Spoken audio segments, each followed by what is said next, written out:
വേണ്ടിയിട്ട് ഒരൊറ്റ യൂസിൽ മാറാൻ വേണ്ടിയിട്ടുള്ള ഒരു പാക്കാണെന്ന് പറഞ്ഞിരുന്നത്. മുടി ഒരുപാട് കൊഴിഞ്ഞു പോയി, ഇനി ഒന്നും യൂസ് ചെയ്യാനില്ല എന്ന് പറഞ്ഞിരിക്കുന്നവരാണെങ്കിൽ നിങ്ങൾ ഈ വീഡിയോ ഒന്ന് കണ്ടു നോക്ക് കേട്ടോ. ഇതിൽ ഞാൻ തെളിവ് സഹിതം നിങ്ങൾക്ക് കാണിച്ചു തരാം എങ്ങനെയാണ് നമ്മുടെ മുടി കൊഴിച്ചിൽ നിർത്താൻ പറ്റുക എന്നുള്ളത്. ഒറ്റ യൂസിൽ തന്നെ നിങ്ങൾക്ക് ഇത് നിർത്താൻ പറ്റും. പക്ഷെ ഇത് നമ്മൾ റെഗുലറായിട്ട് യൂസ് ചെയ്യണത്. അപ്പോൾ നമുക്ക് അത് പ്രിപ്പയർ ചെയ്യുന്ന വീഡിയോയിലേക്ക് പോവാം. ആദ്യം 1 കപ്പ് വെള്ളത്തിൽ 1 ടീസ്പൂൺ ഉലുവയും റോസ്മെരിയും നന്നായിട്ട് തിളപ്പിക്കുക. എന്നിട്ട് ഈ വാട്ടർ ഡ്രെയിൻ ചെയ്തെടുത്തിട്ട് ഇത് ഞാൻ സീറായിട്ടാണ് യൂസ് ചെയ്യുന്നത്. റോസ്മെരി ഇല്ലെങ്കിൽ ഈ സ്റ്റെപ്പ് സ്കിപ്പ് ചെയ്യാം കേട്ടോ. അതല്ലെങ്കിൽ റോസ്മെരി ഇല്ലാതെ ഉലുവ മാത്രം തിളപ്പിച്ചെടുക്കാം.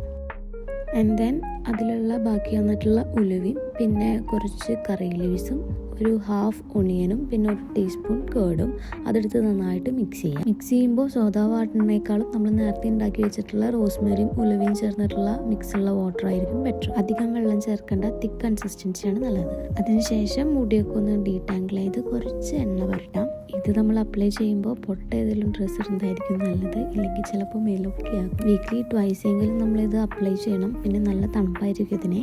നിങ്ങൾ ഇപ്പോൾ എന്തെങ്കിലും അസുഖം വരുന്നവരാണെങ്കിൽ അധികം നേരം തലയിൽ വെക്കാതിരിക്കുന്നതായിരിക്കും നല്ലത്. ജസ്റ്റ് ഒന്ന് തലയിൽ ചീർപ്പ് വെച്ചാൽ ഇത്രയ്ക്ക് മുടി ഒഴിയും തന്നെ. ഇനി നമുക്ക് മുടിയിൽ ഇത് മൊത്തമായിട്ട് അപ്ലൈ ചെയ്യാം.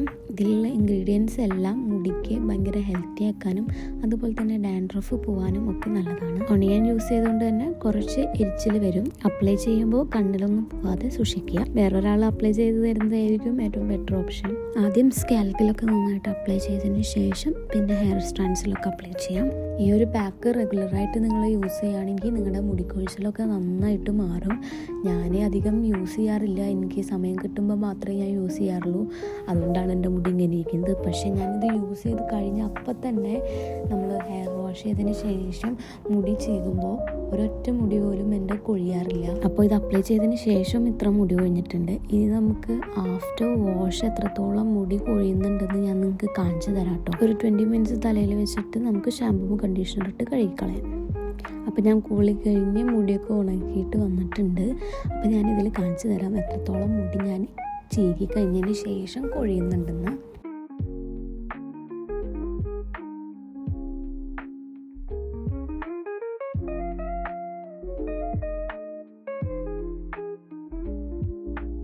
സാധാരണ ഇത്രയൊക്കെ ചെയ്ത് കഴിഞ്ഞാൽ ചീർപ്പ് നിറയെ മുടി ഉണ്ടാവേണ്ടതാണ്.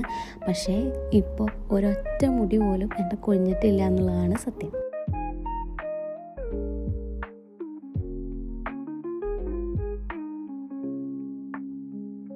അപ്പോൾ അതിനുശേഷം നമ്മൾ നേരത്തെ ഉണ്ടാക്കി വെച്ചിട്ടുള്ള സിറം തലയിൽ അപ്ലൈ ചെയ്യാൻ പോവാണ്.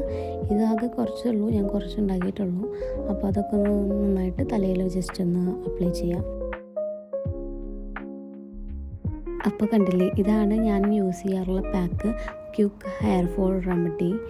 അപ്പോൾ നിങ്ങൾക്കും ഇത് ഇഷ്ടപ്പെട്ടെങ്കിൽ യൂസ് ചെയ്യാം. റെഗുലറായിട്ട് ഇത് യൂസ് ചെയ്യുകയാണെങ്കിൽ ഇത് നല്ല ഹെയർ ഗ്രോത്ത് ഉണ്ടാവും. നിങ്ങൾക്ക് ഇതിലുള്ള എല്ലാ ഇൻഗ്രീഡിയൻസും ഹെയർ ഗ്രോത്തിന് വളരെ നല്ലതാണ്. അപ്പോൾ എല്ലാവരും ഒന്ന് ട്രൈ ചെയ്ത് നോക്കൂ, എന്നിട്ട് നിങ്ങളുടെ റിസൾട്ട് എന്താണെന്ന് പറയണേ. അപ്പോൾ വീഡിയോ ഇഷ്ടപ്പെട്ടിട്ടുണ്ടെങ്കിൽ എല്ലാവരും ലൈക്ക്, ഷെയർ, സബ്സ്ക്രൈബ്.